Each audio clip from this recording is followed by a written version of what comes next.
नमस्कार, बहुत स्वागत है आपका एबीपी न्यूज के इस खास मंच शिखर सम्मेलन से। मैं हूं आपके साथ शीरीन और आज शिखर सम्मेलन का ये मंच पहुंच चुका है उत्तर प्रदेश, जो कि देश का सबसे बड़ा सूबा और राजनीतिक मायनों में बहुत खास हो जाता है। और आज लखनऊ में हम यहां मौजूद हैं। आज दिन भर शिखर सम्मेलन के माध्यम से आज सियासी दिग्गजों को इस मंच पर आप देखेंगे, जनता के सवाल भी होंगे और साथ ही 2024 से पहले क्या है उत्तर प्रदेश की तैयारी, इसका भी हम जिक्र करेंगे। और इसी के लिए कई खास मेहमान इस मंच पर लगातार आ भी रहे हैं। देखिए, 2024 की आहट है और उससे पहले 2023 में कुछ राज्यों में विधानसभा चुनाव भी होने जा रहे हैं। तो ऐसे में उत्तर प्रदेश महत्वपूर्ण इस लिहाज से भी हो जाता है क्योंकि कहा यही जाता है कि जो दिल्ली का रास्ता है, यानी कि जो केंद्र का रास्ता है, वो इसी उत्तर प्रदेश से होकर गुजरता है। तो सवाल यहां पर महत्वपूर्ण हो जाते हैं। और उत्तर प्रदेश, क्योंकि देखिए बहुत सियासत में इसलिए भी रहता है, सिर्फ इस प्रदेश भर में नहीं बल्कि देश की सियासत से भी इसका ताल्लुक होता है। तो आज बहुत सारे सवाल इसी मंच से होंगे। कई खास मेहमानों को आप लगातार दिन भर देखेंगे, लेकिन एक बहुत खास मेहमान हमारे साथ यहां आ भी चुके हैं। सियासत का सेमीफाइनल मुकाबला भी यहां पर होने जा रहा है और इन तमाम नुमाइंदों के मन में आखिर अब उत्तर प्रदेश के लिए 2024 को लेकर क्या इनके मन में योजनाएं हैं, यानी कि सीधे तौर पर अगर मैं कहूं तो जनता के लिए क्या खास होने जा रहा है। उत्तर प्रदेश में अभी हाल ही में जो इन्वेस्टर समिट हुआ, उसने उत्तर प्रदेश को एक नई उम्मीद जगाई है। उत्तर प्रदेश जिसकी कानून व्यवस्था हो या फिर यहां पर निवेशकों को किस तरीके से लाया जाए, उत्तर प्रदेश की योगी सरकार ने इसको लेकर क्या कुछ काम किए हैं और क्या होने वाले हैं, इन तमाम बातों का हम जिक्र यहां पर करेंगे। बेहद खास मेहमान उत्तर प्रदेश के मुख्यमंत्री योगी आदित्यनाथ इस वक्त यहां पर हमारे साथ मौजूद हैं। सबसे पहले आप तालियों से उनका स्वागत कीजिए। मैं यहां पर इस खास शो के लिए उन्हें यहां पर आमंत्रित करूं, लेकिन उससे पहले एक छोटी सी रिपोर्ट हम जल्दी से यहां पर देख लेते हैं, फिर यहां पर बुलाएंगे अपने मेहमान को। जो लोग महान बेटियों की इज्जत के साथ खिलवाड़ करते हैं, अगर वे सुधरे नहीं तो राम नाम सत्य है की यात्रा अब निकलने वाली है।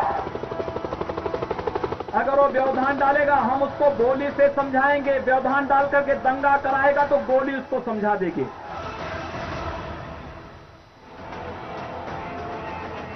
कहते हैं जिसने उत्तर प्रदेश जीत लिया उसने देश जीत लिया। इस सियासी परसेप्शन में कितना दम है, क्योंकि हिंदुस्तान की सत्ता के गलियारे का रास्ता बन चुके उत्तर प्रदेश में राजनीतिक सरगर्मी परवाज भरने लगी है। अब तक निवेश का मतलब केवल एनसीआर होता था और 75 जनपद में निवेश होने जा रहा है। जितने भी वादे भारतीय जनता पार्टी ने किए, कम से कम वो वादे पूरे हों और अगर इन्वेस्टमेंट आ रहा है कहीं ऐसा ना हो जैसा वादा मां गंगा से किया गया था। देश की लगभग 16% आबादी वाले उत्तर प्रदेश में 80 लोकसभा सीटें हैं। हर किसी की दिलचस्पी ये जानने में बढ़ती जा रही है कि 2024 में दिल्ली की सत्ता का सरताज उत्तर प्रदेश किसे चुनता है। 2017 और 2022 के विधानसभा चुनाव हो या फिर 2019 के लोकसभा चुनाव, कामयाबी का बुलंद परचम लहराने वाली बीजेपी का नेतृत्व योगी आदित्यनाथ के कंधों पर है। तो क्या योगी भरोसे एक बार फिर से 2024 में यूपी की जनता कमल पर मुहर लगाएगी? क्या योगी राज में यूपी विकास का चैंपियन बन चुका है? ये कुछ बड़े सवाल हैं। इस सरकार उत्तर प्रदेश की प्रत्येक दृष्टि से उत्तम प्रदेश बनाने के लिए पूरी प्रतिबद्धता ईमानदारी के साथ कार्य करने के लिए संकल्पित है। दूसरी ओर विपक्ष भी लगातार सरकार पर हमलावर है। समाजवादी पार्टी का संगठन को मजबूत करके कैसे चुनाव लड़े जाते हैं और कैसे इनको यहाँ से फिर इनको हटाने का काम करेंगे। सियासत की इस रस्साकशी के बीच सवाल है कि क्या बीजेपी 2019 की कामयाबी दोहरा पाएगी? जैसे जैसे लोकसभा चुनाव नजदीक आ रहा है, कांग्रेस समेत सभी दलों की नीतियां धारदार हो रही है। ऐसे में एबीपी न्यूज देश के दर्शकों का सबसे भरोसेमंद हिंदी न्यूज चैनल उत्तर प्रदेश की राजधानी लखनऊ में लेकर आया है शिखर सम्मेलन, जहां उत्तर प्रदेश की राजनीति के दिग्गज रहेंगे मंच पर मौजूद, जो जनता के सवालों से होंगे रूबरू। तो इन्हीं तमाम सारे सवालों का जवाब देने के लिए खुद यहां मुख्यमंत्री योगी आदित्यनाथ जी हमारे बीच मौजूद हैं। मैं आमंत्रित करना चाहूंगी योगी आदित्यनाथ जी, प्लीज आप इस मंच पर आइए और इस मंच का संचालित करेंगे रूबिका लियाकत, अखिलेश आनंद, दिबांग और साथ ही हमारी सहयोगी रोमाना इसार खान। प्लीज आइए।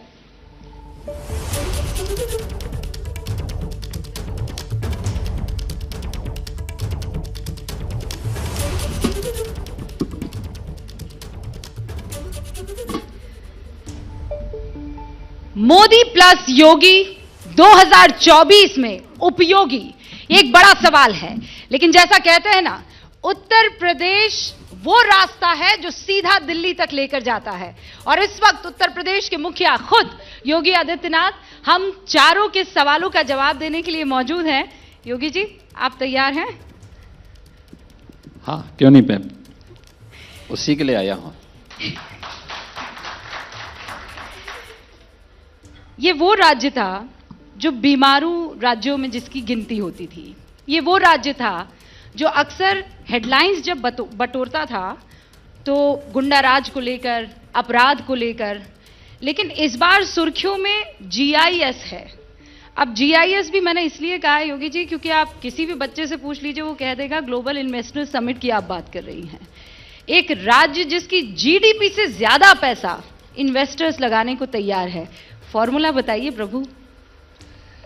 देखिए, फॉर्मूला वही है जो विधानसभा चुनाव के पहले आपने मेरा इंटरव्यू लेकर के पूछा था।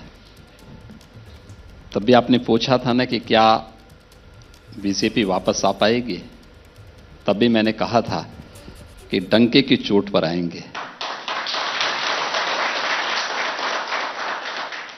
और आज फिर मैं कहता हूं, जायज के पहले मैंने इस बात को कहा था कि उत्तर प्रदेश के अंदर प्रधानमंत्री मोदी जी के मार्गदर्शन और प्रेरणा से पिछले 5-6 वर्षों के अंदर जो कुछ हुआ है, अगर सचमुच हमारी तपस्या फलीभूत हो रही है तो मान के चलिए कि जीडीपी से ज्यादा यहां निवेश के प्रस्ताव आएंगे। और वही यूपी के अंदर हुआ है। अभी तो ये शुरुआत है, अभी यात्रा बहुत आगे बढ़नी है। और मुझे लगता है कि उत्तर प्रदेश देश की सबसे बड़ी अर्थव्यवस्था में से एक होगा, इसमें किसी को कोई संदेह नहीं होना चाहिए। उत्तर प्रदेश असीम संभावनाओं वाला प्रदेश है और जितनी संभावना उत्तर प्रदेश के पास है, मुझे लगता है कि दुनिया के अंदर किसी के पास उतनी संभावना नहीं है। ये मैं डंके की चोट पे कह सकता हूं। हमारे पास सर्विस सेक्टर में है, हमारे पास दुनिया का सबसे बड़ा एमएसएमई का आधार हमारे पास मौजूद है, हमारे पास दुनिया का सबसे अच्छा युवा है। उस युवा के बल पर, उसके दम पर, उसकी प्रतिभा और उसकी ऊर्जा के बल पर, और दुनिया की सबसे अच्छी फर्टाइल लैंड भी हमारे पास मौजूद है, सबसे अच्छा जल संसाधन हमारे पास है। ये हमारी इन संभावनाओं को आगे बढ़ाता है। तो ये तो एक झलक है 33 से 35 लाख करोड़ का। अभी इससे कई गुना हम लोग लेकर के आने वाले हैं। मैं हूबहू जो कहा है वो शब्द आपको पढ़ के सुना रही हूं, क्योंकि आपने कहा हमारे पास ये है, हमारे पास वो है, हम सब ये देने को तैयार है। लेकिन अखिलेश यादव कहते हैं बाबा इतने कंजूस हैं कि वो किसी को कुछ नहीं देंगे, देंगे नहीं तो इन्वेस्टर आएगा नहीं, लाखों करोड़ के निवेश के दावे झूठे हैं। देखिए, उन्होंने यही सब कुछ किया है क्योंकि उन्होंने दिया नहीं, अपने लिए लिया है। और यहां तो जब अपना कुछ है ही नहीं, तो इसलिए जो कुछ भी होना है सब 25 करोड़ जनता के लिए होना है। इसलिए यहां तो देने के लिए ही है, यहां लेने के लिए कुछ भी नहीं है।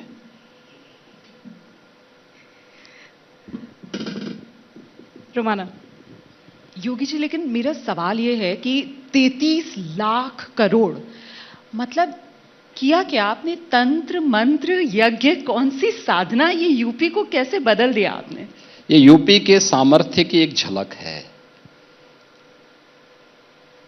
यूपी में सामर्थ्य पहले भी थी, ऐसा नहीं कि न रही हो। याद करिए 1947 में जब ये देश आजाद हुआ था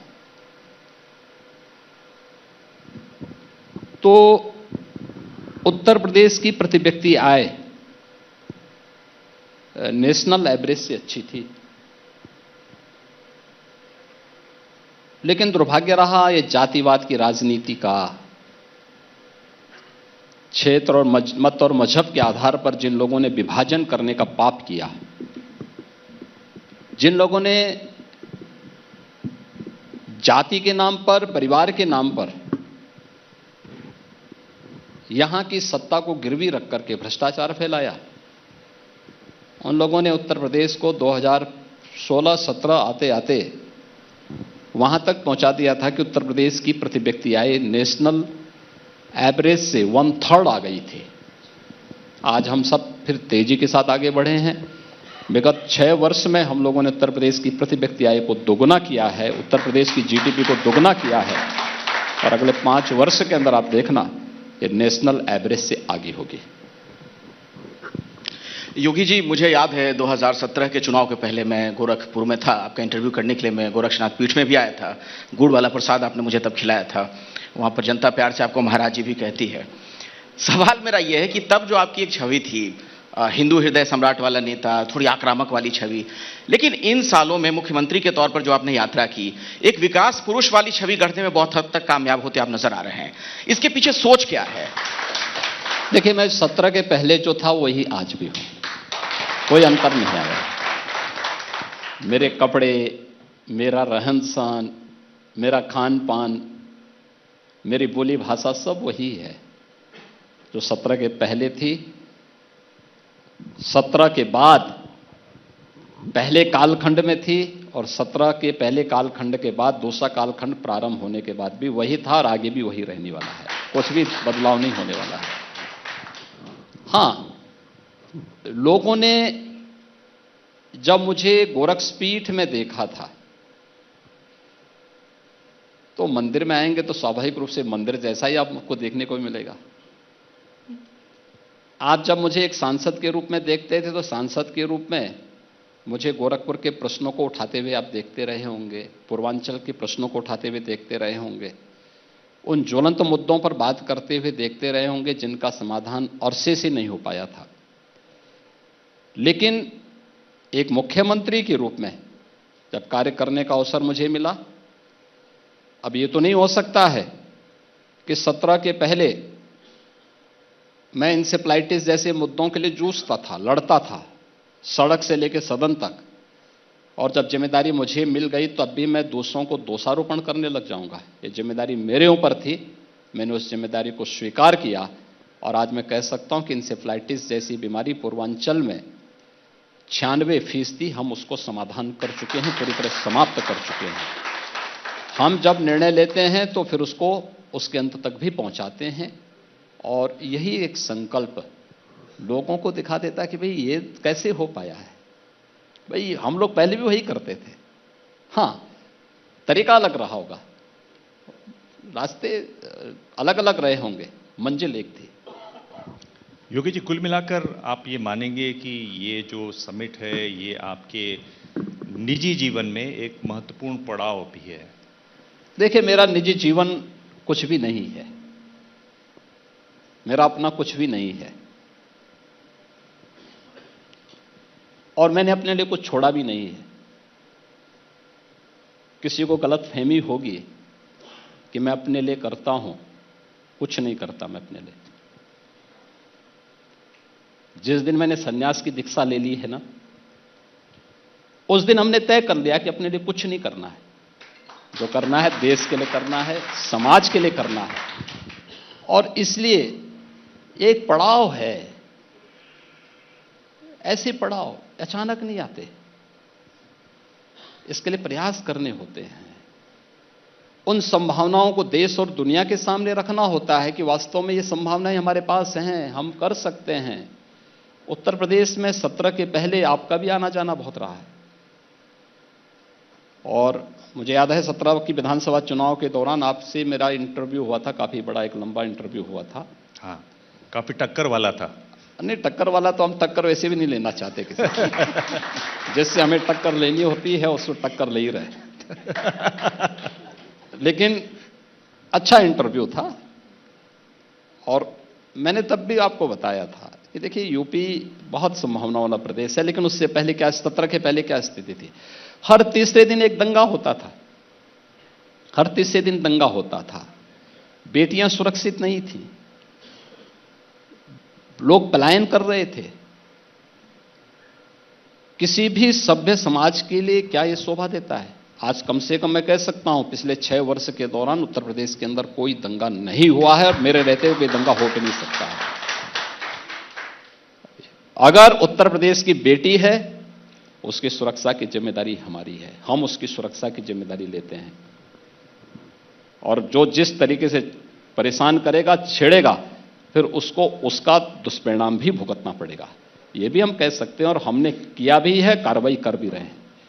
यही स्थिति उत्तर प्रदेश के उन सामर्थ्यों को लेकर, नौकरशाही को लेकर। देखिए, हम कहीं किसी भी कोई बाहर का कोई इन्वेस्टर आता था उत्तर प्रदेश के बारे में, अरे साहब हम तो यहाँ की नौकरशाही से बहुत डरते हैं। हमने कहा भाई नौकरशाही बेलगाम इसलिए थी क्योंकि जो हुक्मरान थे उनको इतनी फुर्सत ही नहीं थी कि उस पर नकेल कस सके। तो यहाँ तो मेरा 24 घंटे है नकेल कसने के लिए। हम बैठ करके पेंच इतना कस देते हैं कि अगर एक बार किसी का पेंच कस गया ना, दोबारा ऐसा तान करके बात नहीं कर सकता फिर। इसलिए हमने नौकरशाही की, उसी नौकरशाही की व्यवस्था को ठीक किया, उसको अनुशासित किया, कार्य के प्रति जवाबदेही बनाया, और जो अपने कार्य के प्रति जवाबदेही नहीं हो सकता है उसकी छुट्टी भी करती हुई हमने कहा तुम, मैं जानता हूं तुम कितने ज्यादा जो है अपनी सिफारिशी करवाते हो, और जाओ अपने आका से बता देना। हमने कार्रवाई की है और कार्रवाई होनी जब शुरू हुई, आज आपने देखा होगा उत्तर प्रदेश में कहीं नौकरशाही के बारे में बहुत अच्छा मैसेज है। ऐसे ही यूपी में लोग कहते हैं लैंड बैंक नहीं है, हमने एंटी भूमाफिया टास्क फोर्स बनाया। मैंने कहा कोई जमीन खरीदेंगे नहीं, 64,000 एकड़ लैंड भूमाफियाओं के कब्जे से मुक्त करवाई यूपी के अंदर, एक बहुत बड़ा लैंड बैंक बनाया। और यही नहीं, पिक एंड चूज नहीं होगा, क्योंकि जब अपना कुछ नहीं है तो एक पॉलिसी बनाओ, हर एक के लिए खुला रास्ता। आप आइए हमारी पॉलिसी में निवेश करिए, हम आपको इस पॉलिसी के अंतर्गत एक सुविधा देंगे। योगी जी, ये तो बात हो गई, मैं एक थोड़ा भविष्य में देखना चाहता हूं। देखिए 1979 में चीन में पॉलिसी बनी, एक बच्चा होगा एक परिवार में, वो बच्चा अब 44 साल का हो गया है। अनुमान लगा रहे हैं, और ये ILO का अनुमान है कि अगले 5 साल में चीन में लेबर फोर्स की बात करें तो करीब 20 करोड़ की कमी आएगी, 20 करोड़ लोगों की। यूपी में संख्या बहुत है, युवा बहुत हैं। अगर ये इन्वेस्टमेंट आ रहा है, युवा वहां जाके तैयार हो, स्किल डेवलपमेंट, ये एक बहुत बड़ी चीज होने वाली है। उस पर आप क्या कर रहे हैं? अगर देखिए जी, सबसे पहली बात तो यह है कि हम अपने युवा को चीन क्यों भेजेंगे? चीन का निवेश भारत में आएगा और यूपी में आएगा। बिल्कुल। एक, हमने अपने यहां स्किल मिशन के अंतर्गत, PM स्किल मिशन के अंतर्गत स्किल डेवलपमेंट के एक बेहतरीन कार्यक्रम को, न्यू एज कोर्सेज और ट्रेड को हम लोग यहां पे प्रारंभ किए हैं। आज ऐसा नहीं कि हम लोग अपने बच्चों को फिटिंग का और इलेक्ट्रीशियन का काम सिखाएं या वेल्डिंग में वो रॉड वाला सिखाएं। हम नए कोर्स के साथ जा रहे हैं, ड्रोन टेक्नोलॉजी के साथ उसको लेके जा रहे हैं। हमने आज के संदर्भ में जो नए रोबोटिक उस टेक्नोलॉजी में हम उसको लेकर के जा रहे हैं, हम उसको आज न्यू एज कोर्सेज के साथ ट्रेंड कर रहे हैं, और उसको दुनिया की मार्केट में अगर वो जाना ही चाहता है तो वहां के लिए भी उसको ट्रेंड कर रहे हैं। लेकिन साथ साथ हम उस प्रकार का निवेश यूपी के अंदर करके यूपी को ही भारत के डेवलपमेंट का ग्रोथ इंजन बनाएंगे, और उस दिशा में हमने अपना कार्य प्रारंभ किया है। पिछले 6 वर्ष के अंदर की जो प्रोग्रेस है एक सार्थक दिशा में आगे बढ़ी है। कल ही हम लोगों ने टाटा के साथ अपने वोकेशनल एजुकेशन के कुछ इंस्टीट्यूट को डेवलप करने के एक नए कार्यक्रम को अपनी सहमति दी है। वर्ल्ड क्लास स्किल डेवलपमेंट के सेंटर यूपी के अंदर आने वाले समय में बहुत अच्छे बनने जा रहे हैं। कुछ हमारे बने हैं, कुछ और बनने जा रहे हैं, जिसमें टाटा टेक्नोलॉजीज में हमारा सहयोग करने जा रही है, हमारे साथ मिलकर के काम करना चाहती है। हमने इसके लिए अपनी सहमति दी है, एक अच्छी दिशा में आगे बढ़ रहे हैं। योगी जी, मैं ग्लोबल इन्वेस्टमेंट समिट को लेकर एक ये बहुत महत्वपूर्ण सवाल है जो आम यूपी का नागरिक इस वक्त आपको सुन रहा है। वो ये कहेगा ये तो बड़े बड़े वादे किए हैं, बड़े बड़े लोग आए हैं, राज्य के मुखिया जो हैं वो उनसे, मेरे घर में इन लाखों करोड़ों रुपए का इस्तेमाल कैसे होगा? खासकर वो इलाके, सर हमने देखा है कि ये जितने भी बड़ी कंपनियां आती हैं ये दिल्ली एनसीआर में पसंद करती है इन्वेस्टमेंट करना, लेकिन वो जो बुंदेलखंड में रहता है, वो जो ईस्टर्न यूपी में रहता है, वो जो सेंट्रल यूपी में रहता है, वो उसकी माँ उसकी बहन पूछ रही है ये पैसे कहाँ कैसे आएंगे। देखिए रूपका जी, कुछ चीजें हमें देखना होगा। ये निवेश महाकुंभ जो हुआ है, इसकी यही तो विशेषता है। हमें कुल 33,52,000 करोड़ रुपए से अधिक के निवेश के प्रस्ताव मिले हैं। ये जो निवेश के प्रस्ताव हमें मिले हैं, इसमें 10 लाख करोड़ रुपए तक के प्रस्ताव हमारे पूर्वी उत्तर प्रदेश को मिले हैं। 10 लाख करोड़ पूर्वी उत्तर प्रदेश को, 4,29,000 करोड़ के बुंदेलखंड को प्राप्त हुए हैं। आपने बांटा है मतलब? मैं क्या कर रहा हूं, और ये केवल रीजन ही नहीं बांटे, बुंदेलखंड में हमारे 7 जनपद आते हैं और केवल वहीं के लिए नहीं है। अभी पूर्वांचल में, पूर्वी उत्तर प्रदेश में 26 जनपद आते हैं, केवल उन्हीं के एक जगह के लिए नहीं। ये सभी 75 के 75 जनपदों में निवेश होने जा रहा है। पहली बार है जब 75 के 75 जनपदों में निवेश होने जा रहा है। दूसरा, हमने इससे पहले जो कार्य किया, देखिए उत्तर प्रदेश में निवेश, आखिर नौकरी आएगी, यहीं के यूथ को तो मिलेगी। जिस नौकरी के लिए उसे देश के अन्य राज्यों में या दुनिया के देशों में भटकना पड़ता था, आज यूपी में ही उससे प्राप्त होगा। एक यहां के यूथ के लिए एक अवसर, फैक्ट्री लगेगी तो रॉ मटेरियल तो यही मार्केट से खरीदना पड़ेगा ना, तो लोग जब यहां से खरीदेंगे तो उसको खरीदने के लिए यहीं का तो किसान से कोई व्यक्ति खरीदेगा, लेबर यहीं का तो लगेगा, मटेरियल यहीं का लगेगा, सब कुछ यहीं का लगना है, ईंट यहीं से लगेगा, बालू सरिया सब यहीं से लगना है, लेबर यहीं से मिलना है, तो उसको कहीं बाहर और क्यों जाना पड़ेगा। तीसरा है कि उत्तर प्रदेश के अंदर इन सभी कार्यक्रमों के लिए, देखिए एक उद्योग हमने लगा, लेकिन उसके एंकर यूनिट तो यहीं पे स्थापित होनी है ना। और यूपी इस मामले में बहुत समृद्धशाली है। हमने पहले ही इसका पूरा होमवर्क किया है, 1 डिस्ट्रिक्ट 1 प्रोडक्ट के माध्यम से परंपरागत उद्यम को प्रोत्साहित करने के लिए। देखिए 17 के पहले सब दम तोड़ रहा था, ये सब पलायन कर रहे थे। आप मुरादाबाद में जाइए ना, मुरादाबाद में मुश्किल से 2,000-2,500 करोड़ रुपए का एक्सपोर्ट हो पा रहा था, और उनके यहां भी रोज पॉल्यूशन कंट्रोल बोर्ड के लोग, अथॉरिटी के लोग जाकर के धमक करके उनको जो है परेशान करते थे, उनकी यूनिट बंद कराते थे। हमने जब 1 डिस्ट्रिक्ट 1 प्रोडक्ट के साथ वहां का ब्रॉस के आइटम को जोड़ा, हमने उनको कोयला और केरोसिन से अलग करते हुए पीएनजी का कनेक्शन दिलाया, बिजली की आपूर्ति की। आज 15,000 करोड़ रुपए का एक्सपोर्ट अकेले मुरादाबाद कर रहा है। कारपेट आपका जो है भदोई का दम तोड़ चुका था। लोगों ने कहा साहब इनके पास टेक्नोलॉजी है, इंटरनेशनल मार्केट में भी ये लोग कहीं कंपटीशन में नहीं आ सकते हैं। वो बेचारे सब हैंडलूम, पावरलूम वाले, कारपेट बनाने वाले सारे कारीगर बेरोजगार की तरह घूम रहे थे।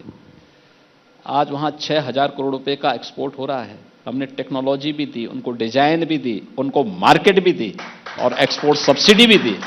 आज 6,000 करोड़ का हो रहा है। हमने देखिए एक जाति नहीं देखी, मत और मजहब नहीं देखा, हर एक जनपद की एक एक आइटम को प्रमोट किया। परिणाम क्या है? 1,61,00,000 नौजवानों को हमने सीधे सीधे इसके साथ रोजगार के साथ जोड़ा। 60 लाख उद्यमियों को प्रधानमंत्री मुद्रा योजना के माध्यम से, मुख्यमंत्री युवा स्वरोजगार योजना के माध्यम से सीधे बैंकों के साथ जोड़ा। हमने कहा पैसा अगर यूपी का है तो ये पैसा यूपी का यूपी में क्यों नहीं खर्च होगा। यूपी के उद्यमियों को तो 60 लाख लोगों को हमने पैसा दिलाया। परिणाम है सीडी रेशियो बेहतर हुआ और इतने लोगों को कार्य मिला। आज सीएमआई ही जब अपना रिपोर्ट, ईआई अपनी रिपोर्ट प्रस्तुत करता है तो जो 17 के पहले यूपी का जो अनएम्प्लॉयमेंट रेट 19% से अधिक था, आज वह घट करके 3% के पास आ चुका है। योगी जी, ये यूपी की उपलब्धि है और इसीलिए मैं कह रहा हूं इसका लाभ यूपी के हर तबके को होने जा रहा है, हर तबके को होने जा रहा है। और खासतौर पर यूपी का युवा आने वाले समय में नौकरी के लिए उसे दुनिया के अंदर नहीं भागना पड़ेगा, अपने घर अपने गांव में उसे काम मिलेगा। ये तो हम ये लोगों नए का- उत्तर प्रदेश का जो आप खाका यहाँ पर खींच रहे ये नए भारत का नया उत्तर प्रदेश, नए भारत का नया उत्तर प्रदेश, ग्रोथ इंजन नए भारत का नए भारत। उत्तर प्रदेश, न्यू लेकिन- इंडियाज ग्रोथ इंजन। जी, लेकिन मेरा सवाल ये है कि पॉलिटिक्स यूपी में अभी भी वही ओल्ड स्टाइल की होती हुई हम देख रहे हैं। और हाल के दिनों में एक विषय जो काफी सुर्खियों में रहा, विवादित रहा, दूसरे दल के नेताओं ने जिस तरीके से रामचरितमानस को लेकर विवादित टिप्पणियां की, हमने यहीं यूपी की सड़कों में मानस की प्रतियों को फाड़ते हुए लोगों को देखा। एक सीएम के तौर पर सर आपकी सरकार ने एक्शन लिया, कार्रवाई की, लेकिन महाराज जी एक महंत के तौर पर मैं जानना चाहती हूं कि इस खबर ने आपको कितना प्रभावित किया, आहत हुए आप? देखिए, हमारे यहां कभी भी किसी को भी इस बात के लिए बाध्य नहीं किया गया कि आप हमारी बात को माने ही माने। हमने कभी किसी को बाध्य नहीं किया कि आप मंदिर आए हैं, कभी नहीं। उसकी मर्जी आए, उसकी मर्जी ना आए, वो माने ना माने, ये उसका अपना तरीका हो सकता है, उसका अपना संस्कार हो सकता है जी। लेकिन मैं इस बात को कह सकता हूं कि जो भी लोग इस प्रकार का कार्य कर रहे हैं, डेवलपमेंट के मुद्दे से ध्यान हटाने के लिए, अपने वजूद को बचाने के लिए उनके द्वारा की जा रही एक छटपटाहट मात्र है ये जी। इसके अलावा कुछ नहीं है। ये इसमें कोई दम नहीं है। और जहां तक कोई भावनाओं के साथ खिलवाड़ करेगा तो सरकार ने तो एक्शन ले ही लिया है। सरकार जब एक्शन ले ही चुकी है तो उसका एहसास भी लोगों को हो गया। तो मानस पर जो आपत्ति है आप उसको क्लियर करना चाहेंगे? देखिए, जहां पे जिस मंच पे हमें करना होगा जी, वहां पे करेंगे भी। मेरी अकूत आस्था है मानस के प्रति जी। और मानस आज से नहीं, पिछले सैकड़ों वर्षों से भारतीय समाज का एक मार्गदर्शक पवित्र ग्रंथ के रूप में माना जाता रहा है और इसके प्रति संत तुलसीदास जी के प्रति कृतज्ञता ज्ञापित करता रहा है। शर्म आनी चाहिए उन लोगों को जो मानस पे प्रश्न उठा रहे हैं। यह वह ग्रंथ है जिसने गुलामी के कालखंड में भारत को एक नई दिशा दी थी। जी। रामलीलाओं के माध्यम से मंचों पर हम किसी एक अंश को लेकर के टिप्पणी नहीं कर सकते किसी पे, हमें समग्रता के साथ देखना होगा। जी। आखिर उसी रामचरितमानस में जी। निषाद राज की भी चर्चा है और सबरी की भी चर्चा है। जी। आप उसके महत्व को इससे कैसे नकार सकते हैं? मैंने दरअसल इस मंच पर और इसलिए हम सवाल- लोग जी। इस बात को कहते हैं, देखिए, हम कृतज्ञता ज्ञापित करते हैं महान संत तुलसीदास जी के प्रति जिन्होंने इस प्रकार का पवित्र ग्रंथ लोगों के मार्गदर्शन के लिए, उद्धार के लिए जी मध्यकाल में देश को दिया था। मान जी, मैंने ये सवाल बस सर एक सेकंड इसलिए इस मंच पर पूछा क्योंकि अभी तक विपक्ष जो है वो आपको बुलडोजर बाबा कहकर घेरता था और अब ये रामचरितमानस विवाद को लेकर विपक्ष की तरफ से आपको रिलीजियस साइंटिस्ट कह के चुनौती दी जा रही है। इस वजह से ये पूरा मामला राजनीतिक बना दिया गया। इस वजह से मैं ये तो सवाल एक योगी हूं जी और विपक्ष के प्रश्नों का जवाब देने का सबसे अच्छा माध्यम विधानसभा होती है। विधानसभा में इसका जवाब देंगे, बहुत जोरदार तरीके से देंगे। योगी जी, मैं तो आपको बहुत करीब से देखता हूं। अभी आप पहले उत्तर प्रदेश करते थे, अब आप भारत को भी उसमें जोड़ने लगे हैं। भारत भी आपकी विजन से दूर नहीं है। तो एक बड़ी कोशिश जो कि विपक्षी दल ने, प्रमुख विपक्षी दल ने, कांग्रेस पार्टी की मैं बात कर रहा हूं, भारत जोड़ो यात्रा की बात कर रहा हूं, राहुल गांधी की बात कर रहा हूं, जो अब बोलते भी नजर आ रहे हैं और बोल जब वो रहे हैं तो बात समझ में भी आ रही है, ऐसी भाषा बोल रहे हैं। कैसे आंकते हैं इस पूरे प्रयास को जिसमें वो इतना लंबा चले, साउथ से नॉर्थ, और अब कह रहे हैं कि पूर्व पश्चिम से पूर्व की भी वो भारत यात्रा करने वाले हैं? तो रोका किसने है? हमने तो किसी ने रोका नहीं है जी। व्यक्ति के पास समय है तो अवश्य यात्रा करें। यात्रा तो भारत में प्राचीन काल से होती रही है। लोग यात्राएं करते रहे, बड़ी बड़ी यात्राएं करते रहे हैं, लेकिन किसी उद्देश्य विशेष को लेकर करते रहे हैं। उद्देश्य जब पवित्र होता है तो फलीभूत होती है यात्रा। जब किसी दुराग्रह से यात्रा होती है तो उसके दुष्परिणामों से यात्री को भुक्तभोगी होना होता है। तो एक दुराग्रह के साथ भारत को कमतर आंकने का, भारत को कमजोर करने का, विघटनकारी तत्वों को प्रश्रय देने का जिस यात्रा के बीज ही उस पर बोए जा रहे हों, कभी फलीभूत हो ही नहीं सकती है। पर वो तो ये कोई फायदा नहीं, कभी नहीं होना है। योगी जी, एक सवाल और भी है। राहुल गांधी का जो आजकल एक नया लुक नजर आ रहा है, दाढ़ी वाड़ी उन्होंने बढ़ा ली है, भारत जोड़ो यात्रा के दौरान हमने देखा। जब से एक भगवाधारी मुख्यमंत्री बने, साधु संतों का ऐसा लगता है राजनीति में भी प्रभाव बढ़ा है, ये उसका आप इफेक्ट तो नहीं देखते हैं? नहीं, देखिए, हमारी तो तीसरी पीढ़ी में मैं हूं जो राजनीति में हूं, और हम एक सामान्य सेवा भाव के साथ आए हैं, काम कर रहे हैं। उसमें संलिप्तता हमारी यानी बहुत न्यूनतम होती है। कोई दिक्कत नहीं भाई, व्यक्ति को कैसे रहना है ये उसको तय करना है। अब कोई नंगा ही जाना चाहता है तो कौन रोक सकता है उसको। पर वो ये कह रहे हैं कि बीजेपी बांटने की राजनीति कर रही है, वैमनस्य पैदा कर रही है, नफरत ला रही है, और इसीलिए हमने मोहब्बत की दुकान खोल दी है। वो आपको चैलेंज कर रहे हैं कि चल के दिखा दें जम्मू कश्मीर में कोई एक बीजेपी का नेता। ये तो आजादी के पहले से वो मोहब्बत कर रहे हैं देश से। ये तो पूरा देश जानता है कि किस किस से इन लोगों ने मोहब्बत की थी। और चैलेंज पर आप क्या जवाब देंगे? मैंने कहा ना कि ये तो पहले से ही कांग्रेस करती रही है। देश का विभाजन उन्होंने कराया ही था। देश को हर एक उस स्तर पर कटघरे में खड़ा करने का प्रयास किया ही था। तो जिनको अपनी परंपरा पर गौरव की अनुभूति ना होती हो, जो अपने का पैदाइशी एक्सीडेंटल मानते हो, तो उनसे किसी सार्थक निर्णय की, एक सार्थक बहस की चर्चा करना, मुझे लगता है कि 370 जाने के बाद योगी जी वो ये कह रहे हैं जम्मू कश्मीर में आप लोग पैदल उनकी तरह मार्च नहीं कर सकते हैं, जम्मू कश्मीर की जनता के बीच आप लोग चल नहीं सकते हैं, बीजेपी के नेता।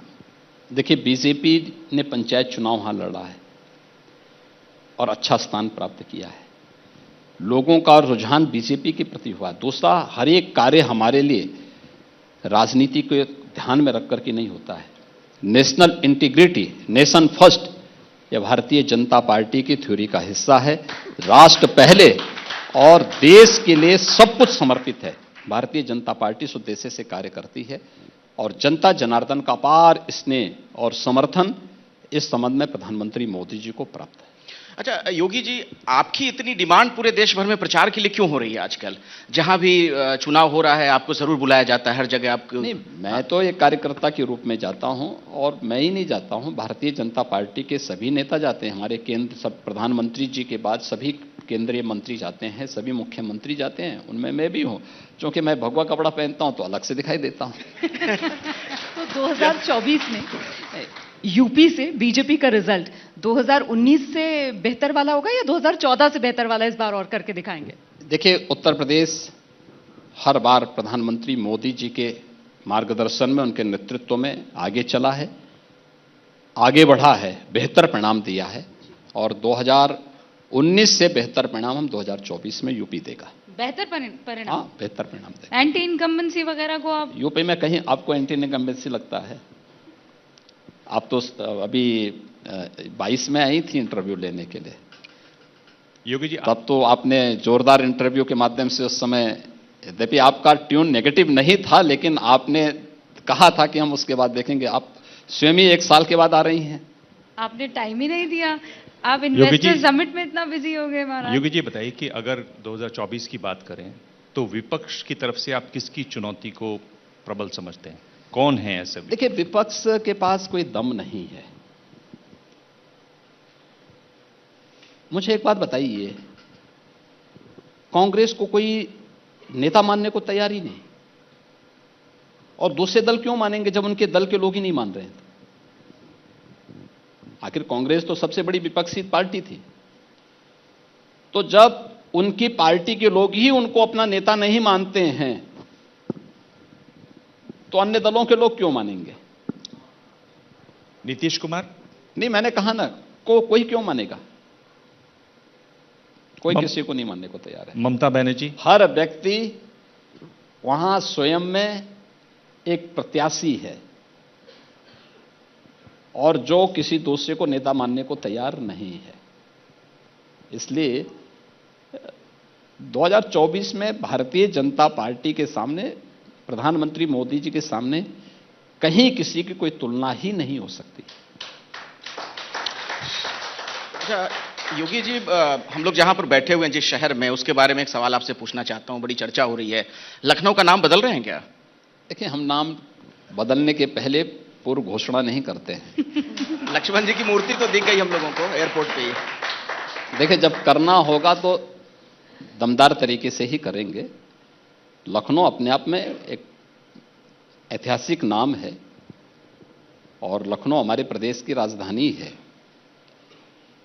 लखनऊ की पहचान पौराणिक भी है, ऐतिहासिक भी है, इसलिए लखनऊ अभी लखनऊ के रूप में जाना जा रहा है, लखनऊ ही रहेगा। एक सुझाव आ गया है, स्वामी प्रसाद मौर्य कह रहे हैं कि इसका नाम लखन पासी क्यों ना कर दिया जाए, लखनऊ के राजा लखन पासी की जो पत्नी। हाँ, क्यों नहीं भाई, लखन पासी एक पराक्रमी राजा थे और भी थे यहाँ पे बहुत सारे, बिजली पासी भी थे, अच्छे पराक्रमी राजा थे। लखनऊ की परंपरा ऐतिहासिक पृष्ठभूमि के साथ साथ बेगम हजरत महल 1857 की क्रांति की बहुत बड़ी वीरांगना थी और उस समय उन्होंने ब्रिटिशर के खिलाफ आज़ादी की उस लड़ाई में प्रमुख भूमिका का निर्वहन किया था। लेकिन अगर हम उससे पहले भी जाएं तो लखनऊ की पहचान एक पौराणिक कालखंड से भी रही है। अवध प्रांत का ही भूभाग रहा है, उससे प्राचीन भी रही है और मुझे लगता है कि लखनऊ देश का हृदय स्थल है और लखनऊ लखनऊ के रूप में जाना जा रहा है, प्रदेश की राजधानी है, विकास कर रहा है। इसमें पिछले 5 दिनों से उत्सव जैसा माहौल है। 3 दिन तक इन्वेस्टर समिट का, ग्लोबल इन्वेस्टर समिट के लिए 40 देशों के प्रतिनिधि आए थे, 4 देशों के मंत्री भी आए थे।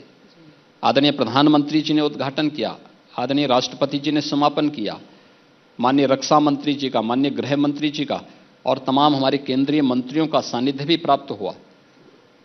25,000 से अधिक लोगों ने उस पूरे कार्यक्रम में सहभागिता सुनिश्चित की अपने 3 दिन के कार्यक्रम में।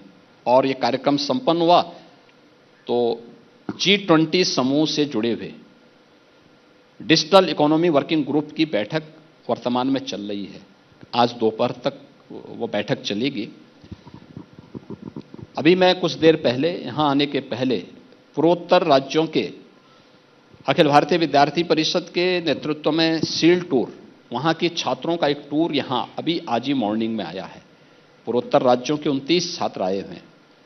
ये सब तो सभी ये हम लोगों को बताती है कि लखनऊ राजधानी में हर एक का आगना हमारी तो उस परंपरा को और आगे बढ़ाता है, अतिथि देवो भव के इस भाव को आगे बढ़ाता है। योगी जी, आप एक बात तो फायदा हुआ लखनऊ का, योगी जी आप जो आए हैं, अब आप ज्यादा मुस्कुराते हैं क्योंकि लखनऊ की लाइन है, मुस्कुराइए आप लखनऊ में। इसीलिए मैं हंसता हूं जिससे कोई भी आकर के हंस सके।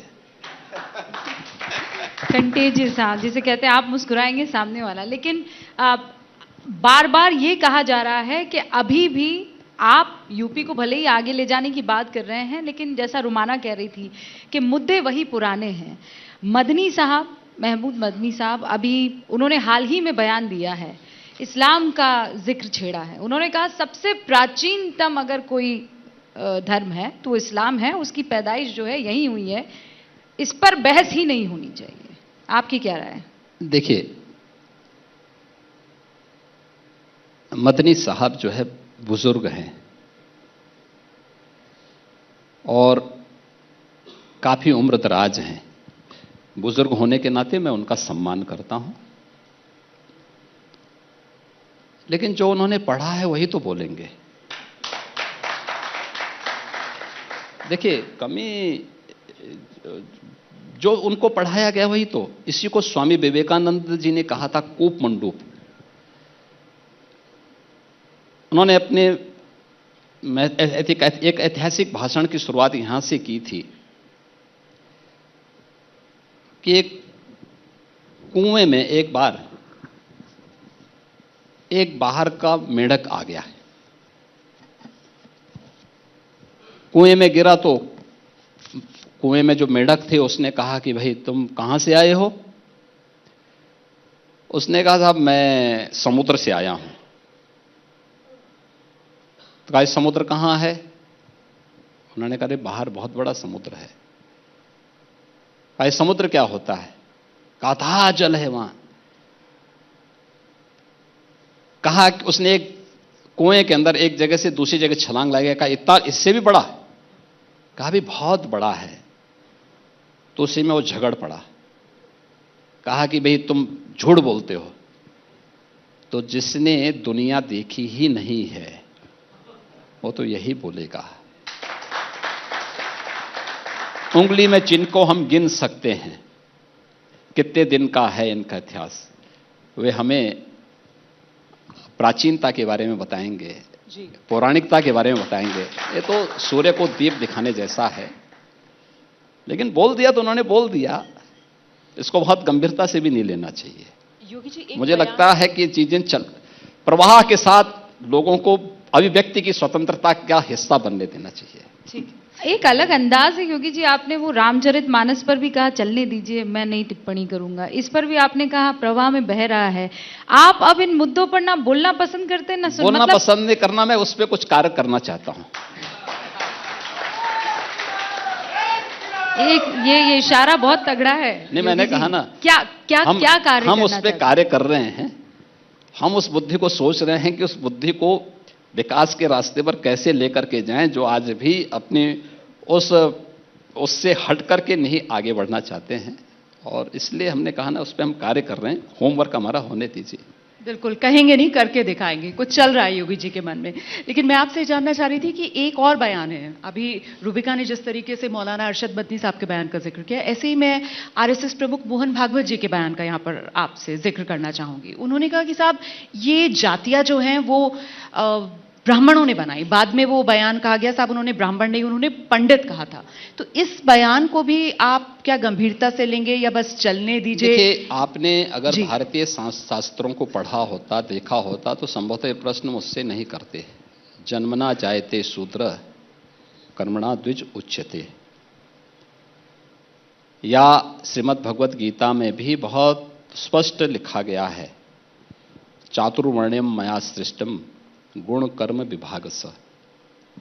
अगर हम इन पंक्तियों को सही परिप्रेक्ष्य में ले लेंगे तो मुझे लगता है कि आदरणीय भागवत जी के उस पर कोई टीका टिप्पणी और किसी प्रकार का कोई प्रश्न किसी को नहीं उठाना चाहिए।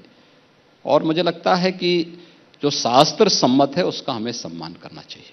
तो भागवत जी का बयान जोड़ने वाला या तोड़ने वाला? नहीं, इसको मैं क्या कह रहा हूं, दृष्टि सबकी अलग अलग हो सकती है। मैं अपनी बात को किसी भी जबरदस्ती का ही थोप दूंगा कि भाई व्यक्ति को जिस रूप में लेना है, जो बयान दिया गया है शास्त्र सम्मत तरीके से दिया गया है, उसको उसी रूप में लेना चाहिए। योगी जी, ये बहुत महत्वपूर्ण सवाल है, गंभीर सवाल है। इसमें आम लोगों का पैसा लगा हुआ है, निवेश किया हुआ है लोगों ने। बात हो रही है एसबीआई की, जिससे इस कंपनी ने 21,000 करोड़ रुपए लिए हैं। पंजाब नेशनल बैंक की 7,000 करोड़ रुपए, एलआईसी में, अडानी ग्रुप की मैं बात कर रहा हूं, जिस पर सवाल उठ रहे हैं। आपको क्या लगता है जो यूपी का जो आम निवेशक है उसका पैसा सुरक्षित रहे? क्या सरकार को इस पर कोई कदम नहीं उठाना चाहिए? क्या अडानी ग्रुप की जांच नहीं होनी चाहिए ताकि दूध का दूध और पानी का पानी हो, ये संशय भी न हो? लोग तो अब परेशान हैं, समझ नहीं पा रहे हैं कि बचेगा या नहीं बचेगा। देखिए, एक ऐसी रिपोर्ट जिसकी सच्चाई में ही अभी संदिग्धता हो, उस पर कोई टिप्पणी करना जल्दीबाजी होगी। दूसरा, हमें इस बात को नहीं भूलना चाहिए कि अर्थव्यवस्था की ग्रोथ के लिए इन्वेस्टमेंट और उद्योग जगत की उपस्थिति एक महत्वपूर्ण तथ्य है। हां, हम अपनी शर्तों को वहां पर रखें कि आपकी उसमें ये पारदर्शिता होनी चाहिए, ये होना चाहिए, हर जगह होता है, होता भी है। लेकिन जिन लोगों को भारत की प्रगति अच्छी नहीं लगती,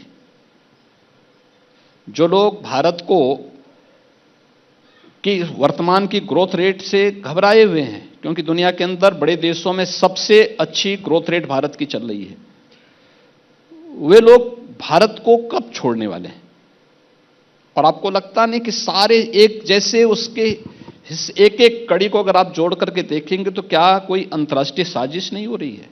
भारत सरकार ने उसके बारे में अपने तथ्यों से बहुत स्पष्ट कर दिया है, सदन में भी कर दिया है और स्पष्ट बोल दिया है।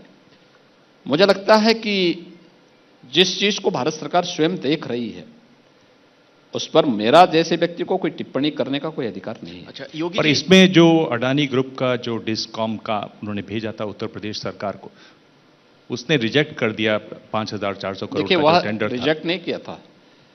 देखिए, वह तो एक प्रक्रिया होती है, एक टेंडर की प्रक्रिया यहां निकलती है, डिस्कॉम के द्वारा निकाली जाती है जी। और डिस्कॉम में जो L1 होगा उसको उसका ठेका मिलता है। तो जिसका L1 होगा उसको मिला होगा, कोई नहीं संतुष्ट हुए होंगे, उससे ऊपर सबके रहेंगे, सबके रिजेक्ट हो गए होंगे, किसी एक व्यक्ति का नहीं हुआ होगा। वो तो एक प्रक्रिया का हिस्सा है। तो हमारे यहां बहुत सारे लोग आते हैं, बहुत सारे लोगों को हम कार्य लेते होंगे, लेकिन जो उस प्रक्रिया में फिट बैठता होगा, L1 होगा और उन शर्तों को पूरा कर रहा होगा, वह उस प्रक्रिया का पार्ट। अच्छी बिड थी अडानी की। देखिए, मैंने कहा ना, वह कई गुना ज्यादा बिड थी उससे, और वह आज का मामला नहीं, वह 2 महीने पहले का मामला है। योगी जी, एक सवाल मेरा अब ये है, जिस विषय को लेकर सबसे ज्यादा चर्चा होती है, आपके लिए कहा जाता है कि लॉ एंड ऑर्डर को आपने काफी दुरुस्त किया उत्तर प्रदेश में, पुलिसिया कार्य प्रणाली को आपने ठीक किया, लेकिन इन सब के बीच जब कानपुर जैसी घटनाएं हो जाती हैं तो कई गंभीर सवाल खड़े हो जाते हैं। क्यों ऐसा हो जाता है? देखिए, घटना दुखद है, उसके लिए हमारी एक SIT काम कर रही है, हमने मजिस्ट्रियल जांच के भी आदेश दिए हैं। पूरी रिपोर्ट, जब ये सब चीज जांच की प्रक्रिया के हिस्से हैं तो पूरी रिपोर्ट का इंतजार एक बार हमें करना चाहिए। एक संवेदनशील मामला है और इस मामले में जो दूध का दूध होगा, दूध का दूध, पानी का पानी, बहुत साफ पारदर्शी तरीके से सबके सामने रखें। लेकिन अखिलेश यादव तो कह रहे हैं कि दरअसल ब्राह्मणों को प्रताड़ित किया जा रहा है आपके राज्य में। तो अच्छी बात है, वो तो उन्होंने अपने संस्कारों को प्रदर्शित किया ही जब रामचरितमानस की प्रतियां फाड़ी हैं। उन्होंने बताइए, ये लोग उपदेश देंगे इसके बारे में। योगी जी, आपसे इस सवाल का जवाब लेना बहुत महत्वपूर्ण है, ये सेंसिटिव मुद्दा भी है। कल मैं बागेश्वर धाम में थी, आपने उनके पीठाधीश्वर के बारे में सुना ही होगा, धीरेन्द्र कृष्ण शास्त्री जी। उनसे जब सवाल और जवाब का सिलसिला चल रहा था तो उन्होंने हिंदू राष्ट्र, अखंड भारत हम बनाएंगे, हिंदू राष्ट्र हम बनाएंगे। योगी आदित्यनाथ जो कि सरकार का अहम चेहरा है, हिंदू राष्ट्र को लेकर आपकी क्या टिप्पणी है? और आप इनको 2 भागों में भी कर सकते हैं, एक सरकार के मुखिया होने के नाते भी और एक महंत होने के नाते भी, लेकिन दोनों जवाब दीजिएगा योगी जी। देखिए, सबसे पहली बात तो यह कि हिंदू राष्ट्र से हमारा मतलब क्या है। हिंदू कोई मत, कोई मजहब, कोई संप्रदाय नहीं है। यह एक सांस्कृतिक शब्दावली है जो भारत के हर एक नागरिक के लिए फिट बैठती है उसकी सांस्कृतिक नागरिकता की दिशा से। भारत का कोई व्यक्ति हज करने के लिए जाता है तो उसका संबोधन वहां हिंदू का होता है, हिंदू नाम से जाना जाता है। अगर भारत का कोई व्यक्ति हज करने के लिए जा रहा है, वहां कोई उसको हाजी के रूप में नहीं मानता, वहां पे कोई उसको इस्लाम के रूप में नहीं मानता, वहां उसको हिंदू नाम से संबोधित किया जाता है, तो वहां तो किसी को परेशानी नहीं होती है। और उस परिप्रेक्ष्य में अगर आप देखेंगे तो भारत हिंदू राष्ट्र है, क्योंकि भारत का हर नागरिक हिंदू है, हर नागरिक हिंदू है, क्योंकि यह कोई जाति सूचक, मत और मजहब सूचक शब्द नहीं है। यह हमारी सांस्कृतिक एकता को, जो हिमालय से समुद्र पर्यंत तक के इस विस्तृत भूभाग के अंदर जन्मे हुए लोग, ये अपने आप में हिंदू कहलाते हैं। उस रूप में अगर कोई लेगा तो हिंदू राष्ट्र से मुझे लगता है किसी को परहेज नहीं होना चाहिए। योगी जी, अगर आप इसको मत, मजहब या संप्रदाय के साथ जोड़ रहे हैं तो इसका मतलब हम हिंदू को समझने की भूल कर रहे हैं। एक कार्यक्रम में अमित शाह ने कहा भारत सरकार का एक ही धर्म है और वो है संविधान। हिंदू राष्ट्र के सवाल पर उन्होंने ये जवाब दिया। मैंने कहा ना कि अगर हिंदू को आप मत और मजहब के साथ जोड़ रहे हैं तो हम हिंदू को समझने की भूल कर रहे हैं। हमें दोनों चीजें बहुत स्पष्ट करनी होंगी। और जहां तक संविधान की बात है तो संविधान के प्रति तो हर भारतीय के मन में सर्वोच्च सम्मान का भाव होना चाहिए, क्योंकि वही हमारा मार्गदर्शक है। तो हमेशा से हिंदू राष्ट्र था, आप ये मान रहे हैं, तो फिर उसे बनाने की जद्दोजहद और कवायद क्यों? भारत हिंदू राष्ट्र था, है और वर्तमान में भी रहेगा, आगे भी रहेगा। एक और सवाल था मेरे मन में। अभी हमने देखा, कल ही खबर आई कि साहब बीबीसी के दफ्तरों पे छापेमारी, उसको लेकर कई तरीके के सवाल जो विपक्ष की तरफ से खड़े किए गए, और वो इसलिए क्योंकि पिछले दिनों एक डॉक्यूमेंट्री जो बीबीसी की तरफ से आई थी जिसको देश में प्रतिबंधित किया। इस पर आपका नजरिया इस रूप में कि अगर कोई केंद्रीय एजेंसी कोई एक्शन लेती है तो फिर उसको सत्ताधारी पार्टी के पॉलिटिकल वेंडिटा से जोड़ा जाता है, और ये देश में नहीं, उत्तर प्रदेश में भी और तमाम राज्यों में भी ये हो रहा है। देखिए, इसको आप सेंट्रल गवर्नमेंट से या किसी गवर्नमेंट से क्यों जोड़ रहे हैं? इनकम टैक्स अपने आप में एक एजेंसी है, स्वतंत्र एजेंसी है। उसको किसी भी संस्था की कार्यपद्धति को देखने, जांचने का पूरा अधिकार है, और ये केवल बीबीसी का ही नहीं हो रहा है, तमाम अन्य उसका होता है, संस्थाओं का होता है, एजेंसियों का होता है। उसमें कोई आपत्ति किसी को होने भी नहीं चाहिए, सबको सहयोग। बीबीसी ने स्वयं अपना बयान जारी करके इस बात को कहा कि हम सकारात्मक सहयोग कर रहे हैं, हमें कोई आपत्ति नहीं है। तो फिर इसको किसी पॉलिटिक्स के साथ जोड़ने का मतलब क्या? टाइमिंग ना योगी जी, टाइमिंग बहुत महत्वपूर्ण है। अब टाइमिंग जैसे ही कोई कुछ छापता है उसके वहां पर अधिकारी पहुंच जाते हैं। देखिए, ऐसा नहीं है, आपके यहाँ तो नहीं कभी पड़ा छपा।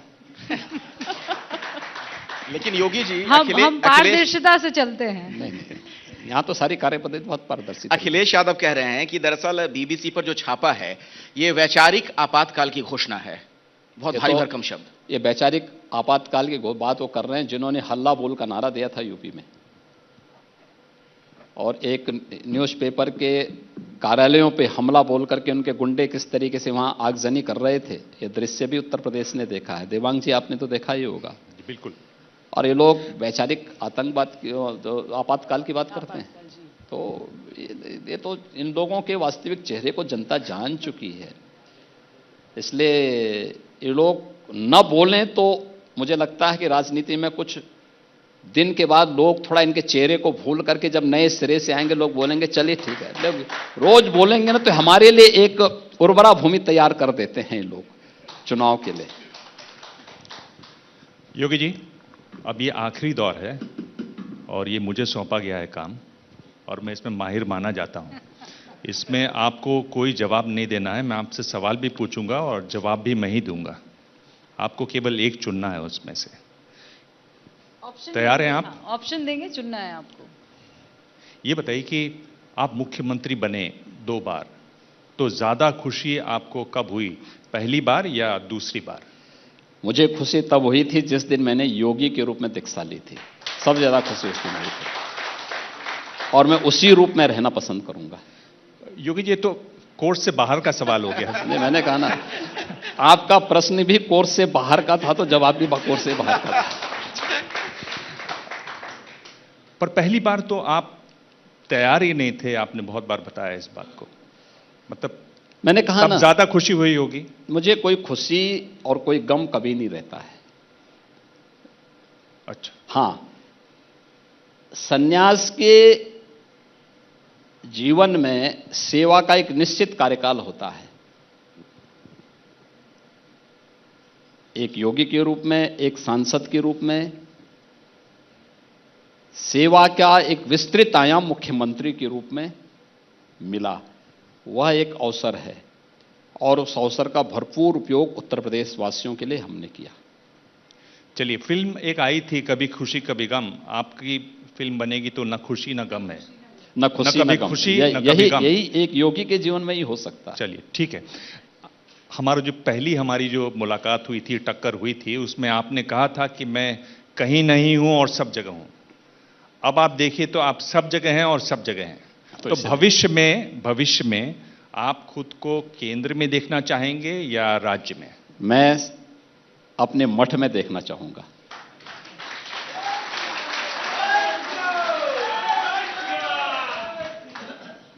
ये तो हेडलाइन बन जाएगी आगे। मतलब क्या आप सन्यास की बात कर रहे हैं? मैं सन्यासी ही हूं, लेना क्या, मैं तो मैं तो ऑलरेडी उसको बहुत पहले, आज से 30 साल पहले ले चुका हूं। नहीं, पर अब तो आप राजनीति में हैं, क्या आप? नहीं, मैं राजनीति मेरा फुल टाइम जॉब नहीं है, कभी मैंने इस बात को नहीं कहा, कभी नहीं। मैंने राजनीति को कभी भी अपना सब कुछ मान करके नहीं किया। हां, एक जिम्मेदार नागरिक के नाते और एक योगी नेतृत्व देने की सामर्थ्य भी रखता है, इस देश से उस चुनौती को स्वीकार किया है।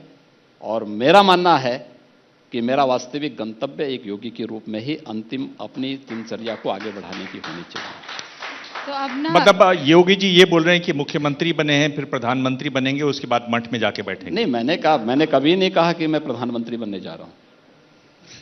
मैं एक योगी हूं और योगी के रूप में ही रहना चाहता हूं। जी, ये बताइए कि अगर 2024 की बात करें योगी जी, तो आप प्रमुख चुनौती किसकी मानते हैं?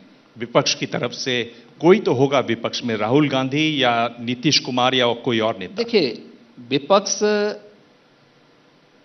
गुमराह हो चुका था, गुमराह है, पथभ्रष्ट है, उनका कोई अपना नेशनल एजेंडा नहीं है, इसलिए जनता भी उनको गंभीरता से नहीं ले रही है। मालूम है इन सब के अपने संकीर्ण स्वार्थ हैं, इसलिए जनता उनको कोई महत्व नहीं देने जा रही है। आपको क्या लगता है 2024 में बड़ा मुद्दा क्या होगा? राम मंदिर जो बनकर तैयार हो जाएगा या विकास का काम जो आप लोगों ने किया है? इन दोनों में से बड़ा मुद्दा कौन होगा? मोदी सरकार की 10 वर्ष की उपलब्धियां, हर एक फील्ड की, क्या वह देश की आध्यात्मिक और सांस्कृतिक विरासत की उत्थान का रहा हो, भारत की आर्थिक समृद्धि का रहा हो, बाह्य और आंतरिक सुरक्षा का हो, गरीब कल्याणकारी योजनाओं का हो, या फिर भारत के वैश्विक मंच पर सम्मान का है, ये इन्हीं उपलब्धियों के बल पर भारतीय जनता पार्टी 2024 में भी जाने जा रही है। और यह भारतीय जनता पार्टी ने हर एक फील्ड में सर्वांगीण विकास की जो बात की थी, उसी को भारतीय जनता पार्टी करके दिखा भी रही है। अंतिम सवाल है कि इन दो में से कौन सा मुद्दा है जो आगामी चुनावों के लिए, मैं विधानसभा चुनावों की भी बात कर रहा हूं, ज्यादा महत्वपूर्ण होंगे? एक है ओल्ड पेंशन स्कीम का मुद्दा, दूसरा यूसीसी का मुद्दा, यूनिफॉर्म सिविल कोड का मुद्दा। मैंने कहा ना, जो देश के हित में होगा, केंद्र सरकार उसके लिए कार्य कर रही है। राज्य सरकार और केंद्र सरकार, डबल इंजन की सरकार ने मिलकर के उन सभी कार्यक्रमों को लेकर के आगे बढ़ रही है। ये कोई मुद्दे नहीं है, और आवश्यकता पड़ेगी देश के हित में तो भारतीय जनता पार्टी नेतृत्व की सरकार उस प्रकार के कदम उठाने में सक्षम है। यूसीसी पर पर्सनल लॉ बोर्ड ने कहा है, मुस्लिम पर्सनल लॉ बोर्ड ने, कि चूंकि बहुत यहां पे अलग अलग धर्म हैं, इसलिए वो रहना चाहिए यूसीसी। आपकी इस पर क्या राय है योगी जी? देखिए, हम सबको एक बात को मानना होगा कि देश संविधान से चलेगा, मेरी व्यक्तिगत राय से नहीं, किसी पर्सनल एजेंडे से नहीं, और भारत के संविधान के प्रति सर्वोच्च सम्मान रखते हुए हर व्यक्ति को उसका सम्मान करना ही होगा। मैं ही शब्द इसलिए कह रहा हूं क्योंकि अगर हम एक राष्ट्र के रूप में भारत को समृद्धि की ओर अग्रसर करना चाहते हैं तो 140 करोड़ लोगों की जिम्मेदारी बनती है कि हम सब मिलकर के भारत के संविधान के प्रति सर्वोच्च सम्मान का भाव रखें और अपने पर्सनल एजेंडे को, वह किसी जाति, मत और मजहब का हो, क्षेत्र भाषा का हो या किसी पर्सनल लॉ का हो, उसको अगर अपने दायरे में सीमित रखेंगे तो देश के हित में होगा और सबके हित में होगा। ये तो नया देश, नया उत्तर प्रदेश, एक नया योगी भी हम देख रहे हैं आज। ये नए भारत का नया उत्तर प्रदेश है। योगी जी, एक आखिरी सवाल पड़ोसी मुल्क को लेकर है। हिंदुस्तान समृद्धि की तरफ अग्रसर है, पाकिस्तान के बारे में आप सुन ही रहे होंगे, लगातार नीचे की तरफ जाता हुआ, और हमने तो बाकायदा खबरें दिखाई है कि वहां पर कई पाकिस्तानी हैं जो ये कह रहे हैं कि ऐसी हालत रही तो हमें दोबारा विलय करना पड़ेगा हिंदुस्तान में। क्या राय है आपकी इस पर? देखिए, श्री अरविंद ने पाकिस्तान के बारे में बहुत स्पष्ट घोषणा की थी कि आध्यात्मिक जगत में पाकिस्तान कोई वास्तविकता नहीं है। तो जिसकी वास्तविकता नहीं है वो तो इतने दिन चल भी गया, एक गनीमत करिए, और धरती पे बोझ ही बना रहेगा जितने दिन रहेगा। जितनी जल्दी वह भारत के अंदर अपने को समाहित कर दे वही देश के हित में है, उनके हित में होगा। ये तो अखंड नारा का, अखंड भारत का नारा बुलंद कर, अखंड भारत बनना ही बनना, यही सच्चाई है। ये जो आप कथनी और करनी वाली बात कर रहे थे उसी पर तो आपका ब्लूप्रिंट तैयार नहीं हो रहा है। करने दीजिए, अभी आने चलने दीजिए, अभी बहुत सारी चीजों को भविष्य के गर्त में रखना चाहिए। बहुत बहुत शुक्रिया। ये उत्तर प्रदेश के मुख्यमंत्री योगी आदित्यनाथ थे। सवालों के चक्रव्यूह से इन्होंने अपना खुद का सामना करवाया, तमाम सवालों के जवाब दिए हैं, पहले से ज्यादा मुखर, पहले से ज्यादा प्रखर, पहले से ज्यादा क्लैरिटी और विजन के साथ। देश के सबसे बड़े सूबे के मुख्यमंत्री योगी आदित्यनाथ अभी आपके सवालों का जवाब देते हुए आगे भी इसी तरीके से सवालों की बौछार बाकी तमाम चेहरों पर जारी रहेगी शिखर सम्मेलन में। बहुत बहुत शुक्रिया। धन्यवाद जी, बहुत बहुत धन्यवाद। धन्यवाद योगी आदित्यनाथ जी। लेकिन आप मंच छोड़े, मैं 2 मिनट का समय हम और चाहेंगे आपके साथ, और मैं मंच पर एबीपी न्यूज के संपादक संत प्रसाद राय जी को यहां बुलाना चाहूंगी ताकि वो यहां आए और मुख्यमंत्री जी का स्वागत करें। प्लीज आइए।